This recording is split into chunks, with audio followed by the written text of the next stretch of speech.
محرم رشتوں سے شادیاں یہ گورے بھی غلط سمجھتے ہیں, لیکن کل ان کے ہاں یہ بھی الاؤ ہو جائے گا, اس پہ بھی قانون سازی ہو جائے گی.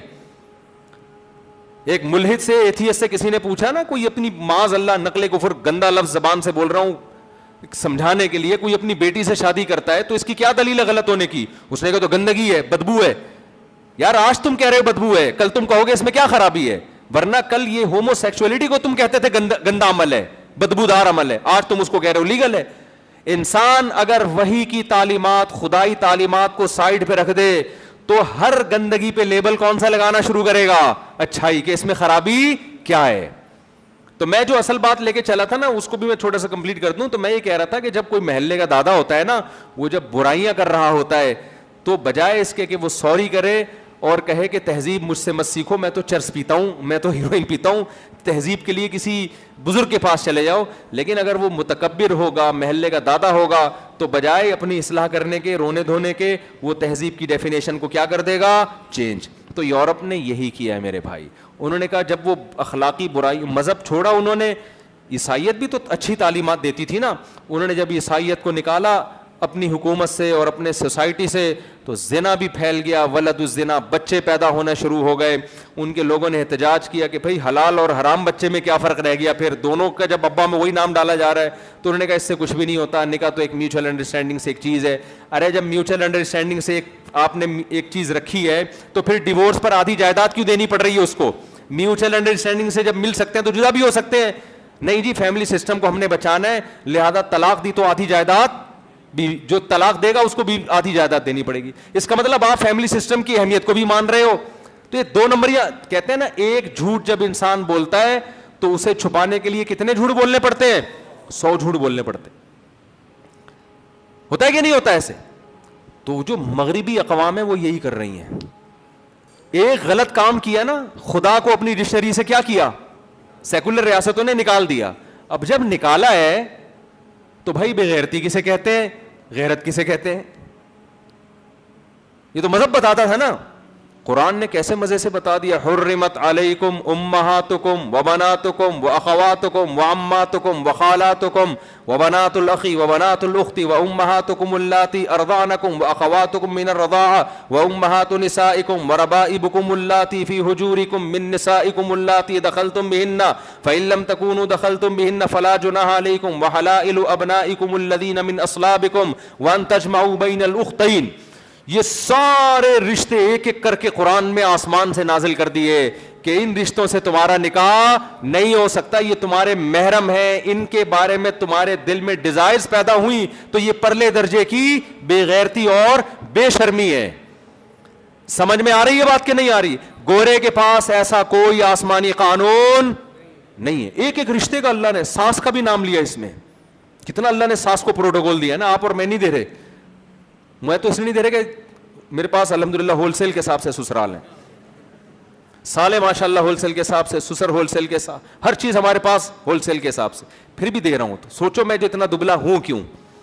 لوگ مجھ سے اکثر پوچھتے ہیں مفتی صاحب آپ مولوی ہو کے اتنے باریک کیوں ہیں؟ میں کہتا ہوں آپ اتنے سالے افورڈ کر کے دکھاؤ. لوگ ایک سالے سے تنگ آ جاتے ہیں.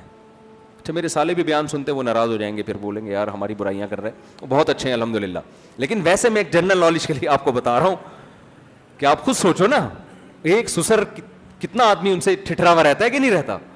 تو اتنے سارے سسر, اتنی ساری ساسیں, اتنی ساری سالیاں, ہم جتنے ہیں اس پہ اللہ کا شکر ادا کرو. ہونا اس سے بھی ہمیں کم چاہیے تھا. خیر, تو قرآن نے تو آسمان سے وحی میں نازل کر دیا. اب ہمارے پاس ایک معیار ہے کہ بھئی جو اپنے محرم رشتوں کی طرف جائے گا پرلے درجے کا بے غیرت. قرآن نے ہومو سیکشولیٹی کے بارے میں بتا دیا کہ لوط علیہ السلام کی قوم نے یہ کام کیا تھا, میں نے اس قوم کو آسمان پہ لے جا کے الٹا دے کے پٹخ کے ہلاک کر دیا. انی لعملکم من القالین, لوط علیہ السلام نے کہا مجھے تمہارے اس عمل سے نفرت ہے. وتذرون ما خلق لکم ربکم من ازواجکم, مردوں کے پاس جاتے ہو جس عورت کو اللہ نے تمہارے لیے پیدا کیا, تمہاری تسکین کے لیے پیدا کیا, وہ تمہارے لیے گاڈ کا گفٹ ہے, وہ اس سے نکاح کیوں نہیں کرتے؟ تو قوم جواب میں کہتی تھی ما لنا فی بناتک من حق, ہمیں بدکاریاں کر کر کے اتنی گندی لت پڑ چکی ہے کہ ہمیں عورت سے شادی میں اب دلچسپی نہیں ہے. تو قرآن نے ہمارے سامنے ڈیفائن کر دیا. اب ہماری ریاست میں اگر ہمارے وزراء اور ہمارے اسمبلی کے لوگ اس کی ہمیں اجازت بھی دے دیتے ہیں, ہم کہتے ہیں بھائی ہمارے پاس کس کا قانون ہے, خدا پہلے, تم سالے ایک نمبر کے بدماش, تم ہمارے باپ بنے ہوئے ہو, ہمارے خاندان نظام کو تباہ کر رہے ہو, ہم نہیں مانیں گے اس قانون کو. ہمارا آئین بھی نہیں اجازت دیتا ایسے قانون کو ماننے کے. قرآن و سنت, ہمارا آئین کا پہلی شق یہ کہ قرآن و سنت کے خلاف کوئی قانون نہیں بنے گا. تو نہ یہ جو اسمبلی میں قانون پاس ہوا ہے, نہ آئین اس کی اجازت دیتا ہے, نہ ہمارا خدا ہمیں اس کی اجازت دیتا ہے. ہم اس بارے میں کیا ہیں, کلیئر ہیں, ہمیں کوئی کنفیوژن نہیں ہے. اگر ہم میں کوئی اس برائی میں مبتلا ہوگا, ہم اس کو توبہ کا حکم دیں گے, اس کا بھی ہمارے پاس راستہ اللہ نے رکھا ہوا ہے. اللہ کہتا ہے اگر کوئی اس برائی میں مبتلا ہے اسے سزا دو, بیٹا آرام سے بیٹھ جاؤ, ٹھیک ہے نا, ایسے نہیں کرو, سب آپ کو دیکھ رہے ہیں. تو اللہ کیا کہتا ہے, یہ میرا بچہ ہے, یہ بھی میری طرح تقریریں کر رہے, ہاتھ ہلا رہے, اس کے سمجھ میں کچھ بھی نہیں آ رہا. یہ اتنا ہوشیار ہے ماشاءاللہ, وہ ڈاکٹر کے پاس گئے, کتنی عمر ہے اس کی مجھے خود ہی نہیں پتا ہوتا نا, 14.15 بچوں میں کیا پتا چلتا ہے آدمی کو کتنی ایج ہے آپ کی ماشاءاللہ. کل ڈاکٹر کے پاس لے کر گئے اس کو, ڈاکٹر کو کہہ رہا ہے کہ میں طاقت کی دوا کھا رہا ہوں مگر طاقت نہیں آ رہی مجھ میں, طاقت کی دوا کھا رہا ہوں. آج کل کے بچے بڑے ہوشیار ہیں بھائی. تو وہ بچوں کو شوق ہوتا ہے مار دھاڑ کا, کہ میں کبھی کسی بچے سے پیٹوں نہیں, ہمیشہ پیٹوں. تو ان کا خیال تھا ڈاکٹر نے طاقت کا سیرپ دیا تو اب میں ایک دم جو ہے نا ایسا پاورفل ہو جاؤں گا. تو کیا بات کر رہا تھا یار, تو میں یس کر رہا تھا, کیا بات کر رہا تھا میں جی, ہاں. تو اس قانون کا لعنت بھیجتے ہیں بھائی, ہماری اسمبلی میں یہ قانون اگر پاس ہو بھی ہے, لعنت بھیجو اس قانون کے اوپر. تو اس قانون کے خلاف آواز اٹھاؤ بھائی, سوشل میڈیا پہ, فیس بک پہ, کیونکہ جب لا پاس ہوتا ہے نا اس سے معاشرے میں تبدیلی, ہم جتنی بھی کوشش کریں اصل تو اوپر سے تبدیلی آتی ہے. اس کے خلاف آواز اٹھاؤ. اگر کوئی اس گناہ میں مبتلا ہے بھی, قرآن نے اس کا بھی راستہ بتایا ہے کہ وہ توبہ کرے.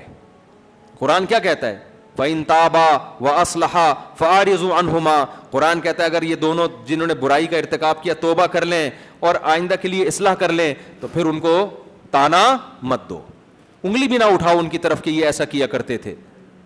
اور پھر قرآن نے ترغیب دی, أَلَمْ يَعْلَمُوا أَنَّ اللَّهَ هُوَ يَقْبَلُ التَّوْبَةَ عَنْ عِبَادِهِ. کیا تمہیں پتہ نہیں اللہ اپنے بندوں کی توبہ قبول, کیسے پیارے الفاظ ہیں یار.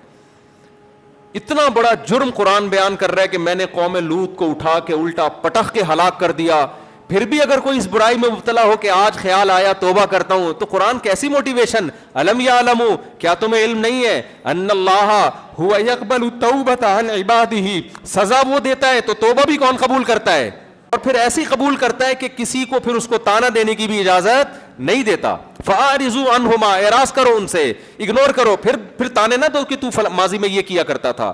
تو ہمارے پاس خدائی تعلیمات 2 اور 2 4 کی طرح الحمدللہ موجود ہیں. یہ اسلام کا ہم پر احسان ہے. کوئی برا ہے تو اس کا بھی طریقہ بتا دیا, جو برائی سے بچا ہوا ہے اس کو بھی بتا دیا کہ بچنا ہے, یہ کرنے کا کام نہیں ہے. تو گورے نے کیا کیا میرے بھائی, سیکولر ریاستوں نے کیا کیا, جب اللہ کو انہوں نے اپنی ڈکشنری سے نکالا تو ہر گند ان کے معاشرے میں آیا.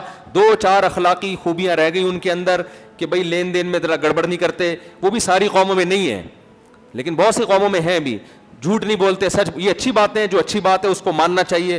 لیکن بہت ساری بڑی بڑی اخلاقی برائیاں, تو انہوں نے کیا کہا کہ تہذیب کی ڈیفینیشن صرف اتنی سی رہ گئی, پورا نیوٹن کا قانون اڑا دیا. بس سمجھ, تہذیب کی ڈیفینیشن جو لمبی چوڑی تھی نا ساری اڑا کے صرف اتنی سی بات کی بات کرو تو تمیز سے کرو.